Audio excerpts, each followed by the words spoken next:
সবাইকে সংবাদ এক নজরে স্বাগত। সাথে আছি আমি সোনিয়া ইসলাম।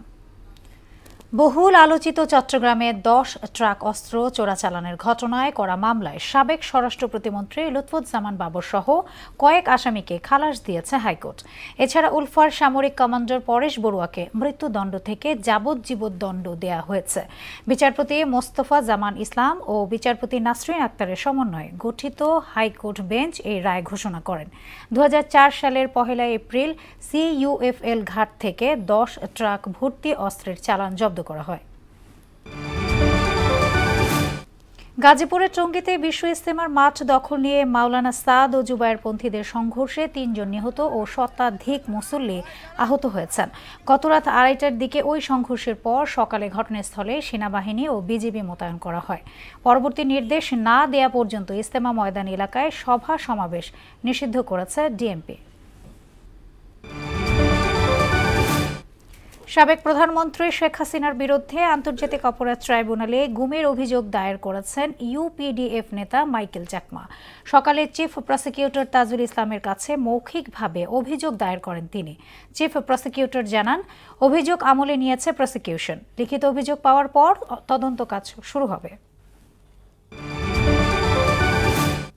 দেশের বিভিন্ন জেলায় জেঁকে বসেছে শীত। কনকনে ঠান্ডা আর হাড় কাঁপানো শীতে জবুথবু জনজীবন। তীব্র ঠান্ডায় ভোগান্তিতে পড়েছে নিম্ন আয়ের মানুষ। ঘন কুয়াশায় দিনের বেলাও হেডলাইট জ্বালিয়ে চলছে যানবাহন। শীতের প্রকোপ বাড়ছে ঠান্ডাজনিত রোগবালাই। পঞ্চগড়ে আজ দেশের সর্বনিম্ন তাপমাত্রা 8.8 ডিগ্রি রেকর্ড করা হয়েছে।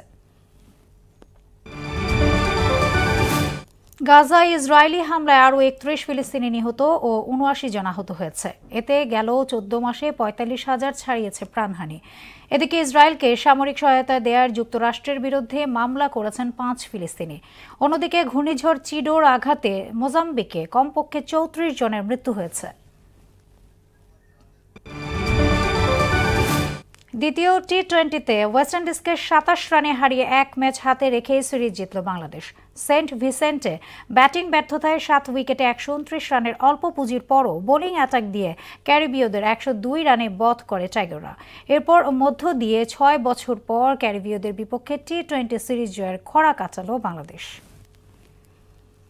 এ ছিল সংবাদ এক নজরে। সবশেষ খবর সবার আগে জানতে মোহনার সাথেই থাকুন। এতক্ষণ সঙ্গে থাকার জন্য ধন্যবাদ সবাইকে।